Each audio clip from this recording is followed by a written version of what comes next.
Good morning for everyone. The Honorable our lecturer, Ma'am Murti Ayu Wijayanti, MPD, and all of the debaters from the government and also the opposition teams. We have two teams now, the government and opposition teams, and today's debate will raise the topic about cancel culture. Let me introduce myself first. My name is Puputra Halifa as the moderator for today. And let me introduce you to the members from the government and also the opposition team. From the government team, we have Ratu Sela Putri SD as the speaker 1, Alivia Saidina Santoso as the speaker 2, and Trisa Kartika as the speaker 3. And the other side, from the opposition team, there are Iin Tati Rumiati as a speaker 1, Fatu Rahman as a speaker 2, and Widi Silva Julianti as a speaker 3. As the moderator, allow me to confirm the rules before we start our debate session today. First, the government team will start the debate sessions from speaker 1, continue from speaker 1 opposition team.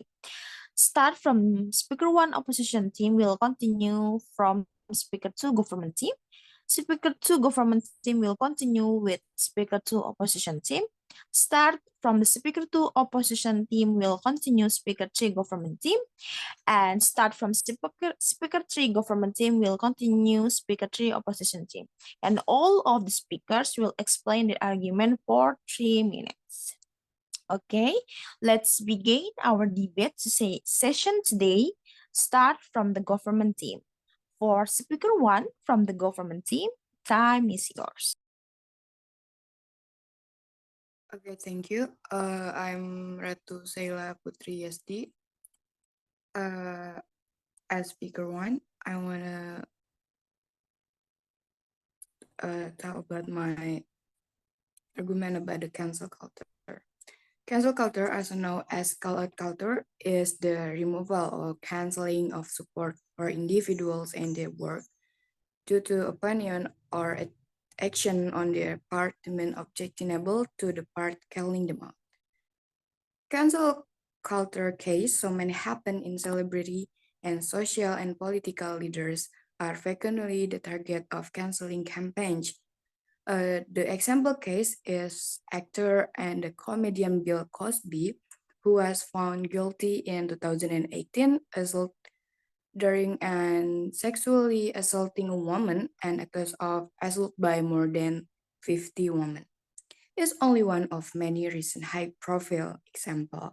That's why I agree of cancel culture because it gives a voice to these friends or less powerful people, and cancel culture is as simply a new from the boycott, a crisis tactic, and the civil rights movement to bring about the social change.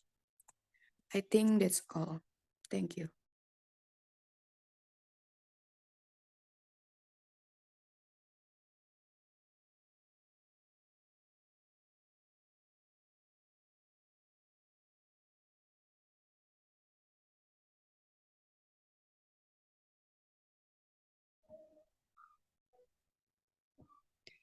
I'm Ian Tati Rumiati as the speaker 1 of opposition team. I disagree about Shell argument because cancel culture is a culture of boycotting someone who is considered problematic and mentioned. For example, when that person says or there is something that is considered inappropriate or considered. This practice of mass boycott is usually followed by the cessation of support for that person.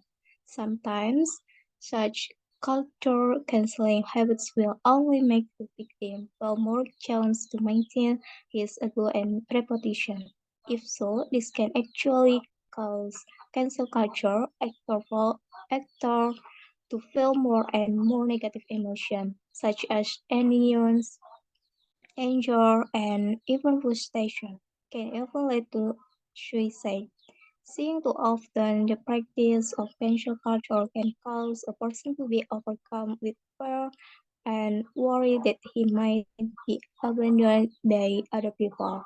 In addition, those who observe the cancel culture phenomenon can also experience anxiety that other people will find something in him that can be used against him in the future. Thank you.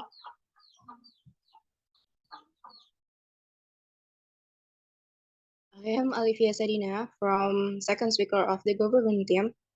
In here, I agree to cancel culture because the purpose of the cancel culture is to give the social sanctions for unacceptable behavior, as well as to encourage behavior change and responsibility for the actions taken. Cancel culture is for canceling those who perpetuate a harm, sends a clear message that certain behaviors and beliefs like what happened in Korea, like K-pop idols who have problems because they have a history of being bullies like Jimin from AOA and Hwayoung from T-ara. In my opinion, they deserve the cancel culture because after we finding out the victim is still traumatized every time he sees the K-pop idols face and everywhere. That is the reason why I fully support cancel culture here to support the victims. The cancel culture also makes the victims have courage to speak up. For some people, celebrities are considered as their role models. So if the celebrities have so many problems, we are afraid that their fans will follow them in a bad way. Let's just stop giving support to every problematic celebrity or public figure. Stop promoting the person who has done the wrongdoing to take accountability and educate themselves from the future for the future. I think that's all. Thank you.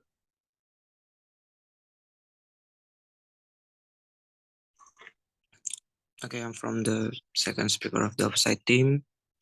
And then, first of all, I would like to say my rebuttal to the government team. I hear that they say that if the celebrities have a lot of problems, they are afraid that their fans will follow them in a way that is not good.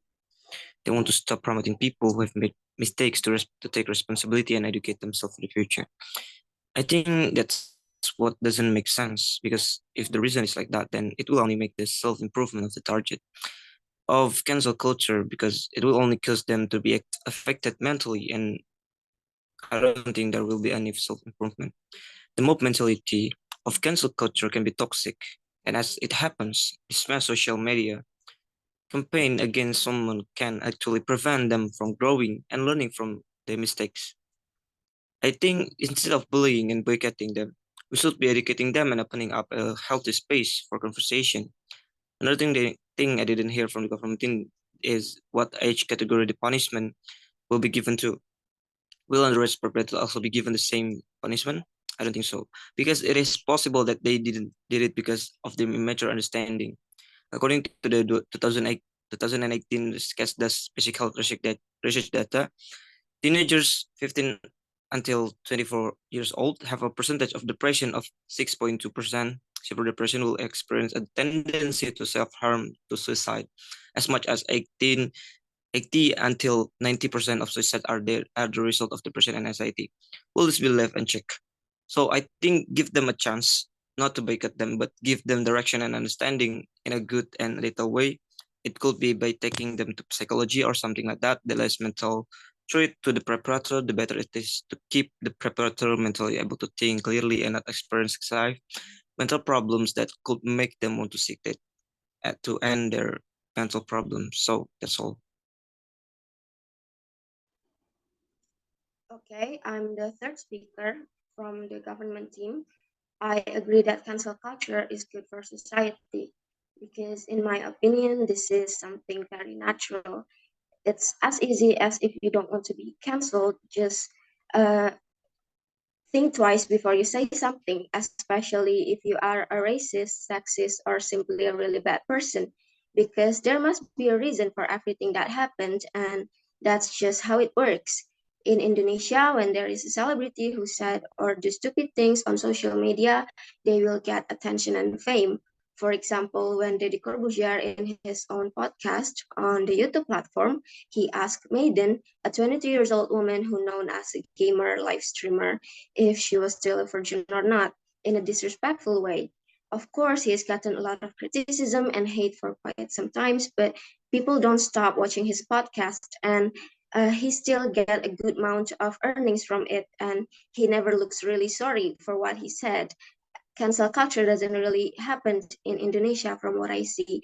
But in Korea, if there is a celebrity or artist who made a fatal mistake, they will get canceled, they will get banned. And that's why, in my opinion, cancel culture is good for the society in order to give a deterrent effect to those kind of people and not give a second chance to bad people out there to reappear on the surface.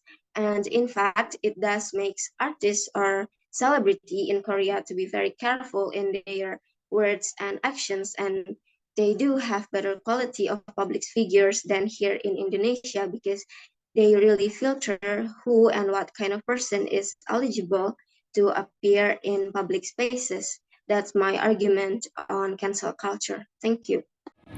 Me as the Speaker to opposition team, I don't agree with this cancel culture because as Speaker to government team I said, the cancel culture can give a deterrent effect to perpetrator and not provide a second chance, but in my opinion, it will only make the mentality of a perpetrator disturbed because it is tantamount to bullying, boycotting, and hinder them from growing and learning from their mistakes.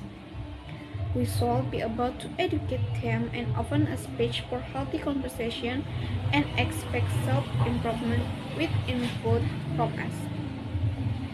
Meanwhile, cancel culture means that someone who is cancelled must stop doing anything, stop working, stop being happy. Anyway, whatever you do, no matter how small, is still wrong. Even if there's nothing wrong, netizens will look for material from the behavior of millions of years ago. And in my opinion, if we just watch television and cancel someone, we don't necessarily agree with what we think because we don't know the actual situation we could be off target and even slander that person. It can make the person miserable with mistake he didn't commit. Thank you. Yep. Thank you so much for all of the speakers and also all of the arguments. Now the opposition team will deliver their reply speech. For the opposition team, time is yours.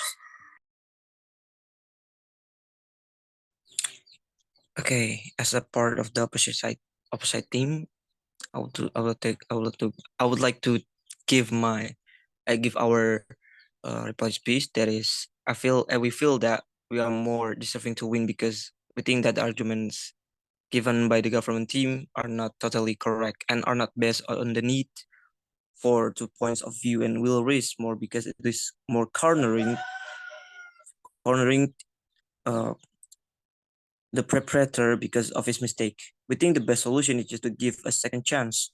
The government team doesn't even care about age. They will only oppress the perpetrator, and it will cause mental problems and may only worsen the condition of the perpetrator. We also have to take responsibility for what makes the perpetrator dare to make the mistake by giving him space to argue that and take the best solution by giving him an understanding of truth and tolerance. I think cancel culture becomes a cancel culture because in the end, this cancel culture boycott turn into a cancer can kill people who are victims or institutions that are victims of boycotts because they are often only based on prejudice, not based on truth. So that's all from. Thank you so much for the opposition team. And the next reply speech will be delivered by the government team. For the government team, time is yours. Okay, thank you. So I'm from the government team. I will give our reply speech. So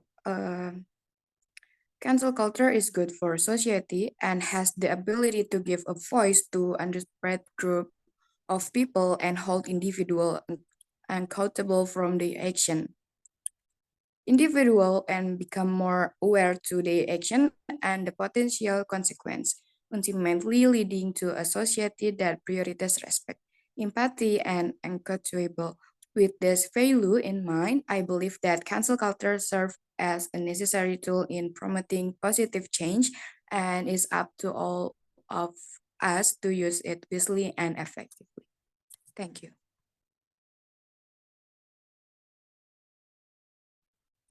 Okay, thank you so much for the government team. And thank you so much for all of the speakers and also all of the arguments.